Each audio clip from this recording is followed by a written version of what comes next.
తెలంగాణ పోరాటం ప్రజా ఉద్యమంగా మారి ఉధృత స్థాయికి చేరడానికి అనేక అంశాలు దోహదపడ్డాయి. అసమానతలు, దోపిడీలు, అన్యాయాలు, అవహేళనల నుంచి పుట్టుకొచ్చిన తెలంగాణ ఉద్యమానికి రాజకీయ పార్టీలు మద్దతునిచ్చాయి. తెలంగాణ ప్రత్యేక రాష్ట్ర ఏర్పాటుకు అందరూ అంగీకరిస్తున్నారు. అయినా అడుగు ముందుకు పడడం లేదు. రాజీనామాలు చేసినా, రకరకాల ఒత్తిడులు తెచ్చినా ఫలితం ఉండడం లేదు. ఇలాంటి పరిస్థితుల్లో 2009లో చకచకా జరిగిన అనేక పరిణామాలు ఆఖరి దశ ఉద్యమాన్ని మరింత ఉధృత స్థాయికి తీసుకువెళ్లాయి. ముఖ్యంగా కేసీఆర్ ఆమరణ దీక్ష, విద్యార్థుల త్యాగాలు, హైదరాబాద్ ప్రీ జోన్ పై సుప్రీంకోర్టు తీర్పు, సిద్దిపేట సింహగర్జన తదితర పరిణామాలతో కేంద్రం దిగివచ్చి అత్యంత కీలకమైన ప్రకటన చేయవలసి వచ్చింది. అన్ని పార్టీల భాగస్వామ్యంతో ఏర్పాటైన జేఏసీ చేపట్టిన నిర్మాణాత్మక చర్యలు ఉద్యమాన్ని మరింత బలోపేతం చేశాయి. తెలంగాణ ఆవిర్భావ లక్ష్యాన్ని సాకారం చేసే దిశగా వడివడిగా నడిపించాయి.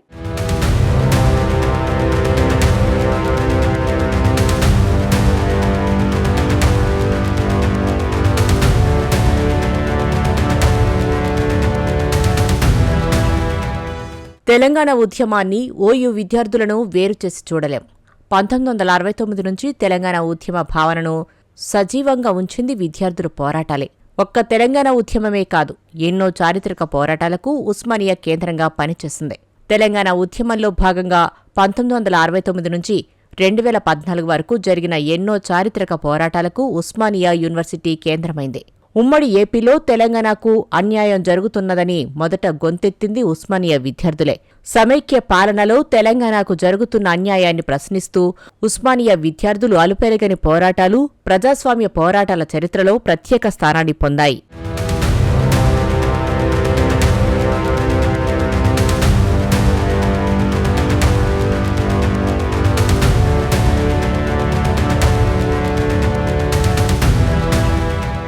తెలంగాణ ఉద్యమంలో ఉస్మానియా, కాకతీయ యూనివర్సిటీల విద్యార్థులు మేధావుల పోరాటాలకు కేంద్ర బిందువుగా నిలిచాయి.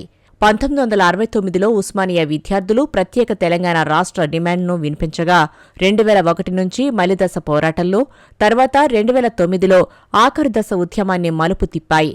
తెలంగాణ గడ్డపై ఉన్న అన్ని యూనివర్సిటీలను ఉద్యమ సమరంలోకి దిగేలా ప్రేరేపించాయి. తెలంగాణ ఉద్యమాన్ని ముందుకు నడిపించడంలో విద్యార్థులకు వేదికగా, విద్యార్థుల కార్యకలాపాలకు మద్దతుగా నిలిచాయి. దేశంలోని అనేక పార్టీల చూపు పడేలా చేశాయి. జాతీయ రాజకీయాల పార్టీలను కదిలించాయి. 2014లో పార్లమెంటులో బిల్లు ఆమోదం పొందేలా చేయడంలో ఉస్మానియా విద్యార్థులు అలుపెరగని పోరాటం స్ఫూర్తిగా నిలిచింది.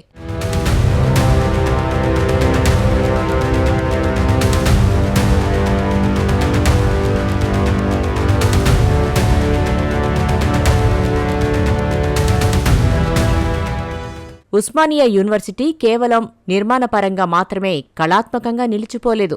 విద్య విస్తరణలో ఒక తల్లి పాత్రను తెలంగాణ సమాజంలో పోషించింది. రవీంద్రనాథ్ ఠాగూర్, బాబాసాహెబ్ అంబేడ్కర్, పండిట్ జవహర్లాల్ నెహ్రూ, యాసర్ అరాఫత్, సర్వేపల్లి రాధాకృష్ణన్, ఆర్ వెంకట్రామన్, మన్మోహన్ సింగ్ లాంటి అతిరథ మహారథులకు గౌరవ డాక్టరేట్లను అందించింది. తెలంగాణ మహామహులు పివి నరసింహరావు, దాశరథి, కొత్తపల్లి జయశంకర్, శ్యామ్ బెనగల్, మహ్మద్ అజరుద్దీన్, జార్జ్ రెడ్డి లాంటి అనేక మంది ఈ విశ్వవిద్యాలయ విద్యార్థులే. ఉస్మానియా యూనివర్సిటీ కేవలం విద్యకే పరిమితం కాకుండా సమాజంలోని మార్పులకు దిక్సూచిలా, ఉద్యమాలకు కేంద్ర బిందువుగా వ్యవహరించింది.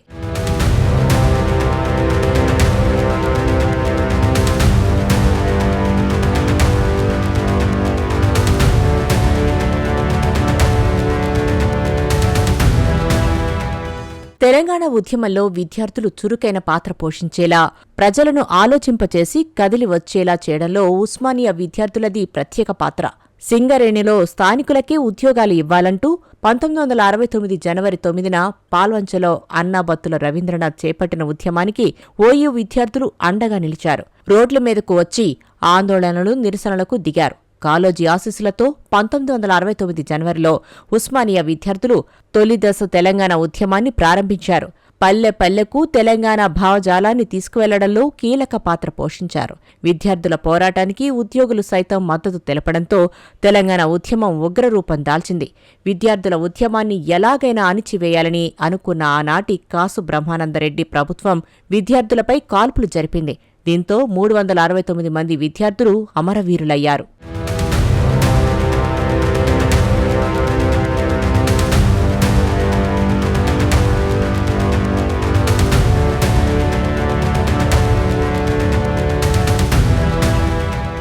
పంతొమ్మిది 1969లో తొలిదశ ఉద్యమాన్ని ఆనాటి సర్కార్ అణచివేసినప్పటికీ ఉస్మానియా విద్యార్థులు పోరుబాటను వీడలేదు.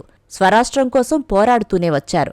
ఈ క్రమంలో 2001లో కేసీఆర్ తెలంగాణ మలిదశ ఉద్యమాన్ని మొదలుపెట్టాక ఉస్మానియా విద్యార్థులు ముందుండి కొట్లాడారు.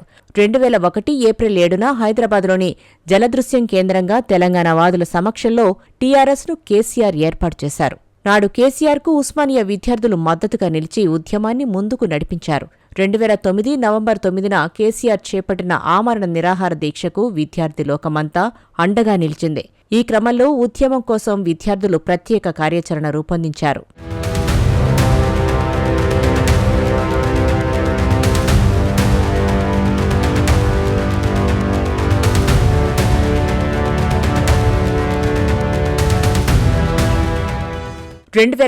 నవంబర్ 18న అన్ని విద్యార్థి సంఘాల నాయకులు కలిసి స్టూడెంట్ జేఏసీని ఏర్పాటు చేశారు. అదే నెల 21న ఆర్ట్స్ కాలేజీ నుంచి అమరవీరుల స్తూపం వరకు ర్యాలీ చేపట్టారు. నిరాహార దీక్ష విరమించాలని కేసీఆర్ను ఆనాడు పోలీసులు అరెస్టు చేశారు. ఆసుపత్రికి తరలించగా ఆయన అక్కడే దీక్ష కొనసాగించారు. కేసీఆర్ ఆరోగ్యం రోజురోజుకు క్షీణిస్తుందని డాక్టర్లు ప్రకటించారు. దీంతో ఉవ్వెత్తున ఎగిసిన ఉస్మానియా విద్యార్థులు ఉద్యమాన్ని మరింత ఉధృతం చేశారు. రోడ్లపైకి వచ్చి గర్జించారు. ఆందోళనలు, నిరసనలు, ర్యాలీలతో హైదరాబాద్ నగరాన్ని అగ్నిగుండంలా మార్చారు. చలో హైదరాబాద్కు పిలుపునిచ్చి సబ్బండ వర్గాలను ఉద్యమంలో భాగస్వాములు చేశారు. దీంతో ఆనాటి కేంద్ర ప్రభుత్వం తెలంగాణ రాష్ట్ర ఏర్పాటు ప్రక్రియ ప్రారంభమైందని 2009 డిసెంబర్ 9న ప్రకటించింది.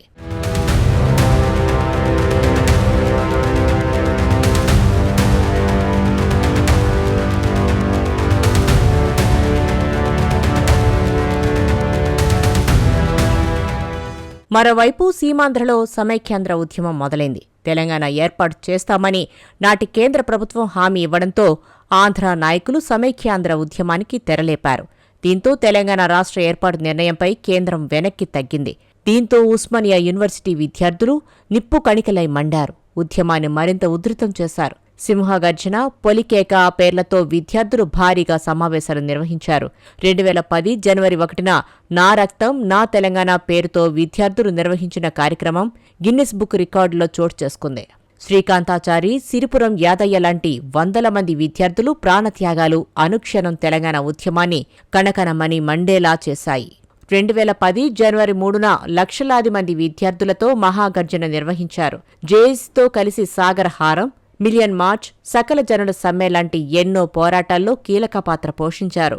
ఎన్నో పోరాటాల తర్వాత తెలంగాణ గోసను అర్థం చేసుకున్న ఆనాటి కాంగ్రెస్ ప్రభుత్వం ప్రత్యేక తెలంగాణ ఏర్పాటు చేస్తామని 2013 జూలై 30న ప్రకటించింది. 2014 ఫిబ్రవరి 21న తెలంగాణ బిల్లును రాజ్యసభ ఆమోదించింది. 2014 జూన్ 2న ప్రత్యేక తెలంగాణ ఏర్పడింది. తెలంగాణ కోసం మొదటి నుంచి బరిగీసి కొట్లాడిన ఉస్మానియా చివరకు అనుకున్నది సాధించింది. ఎంతో మంది విద్యార్థి అమరుల త్యాగాలతో స్వరాష్ట్రం సిద్ధించింది.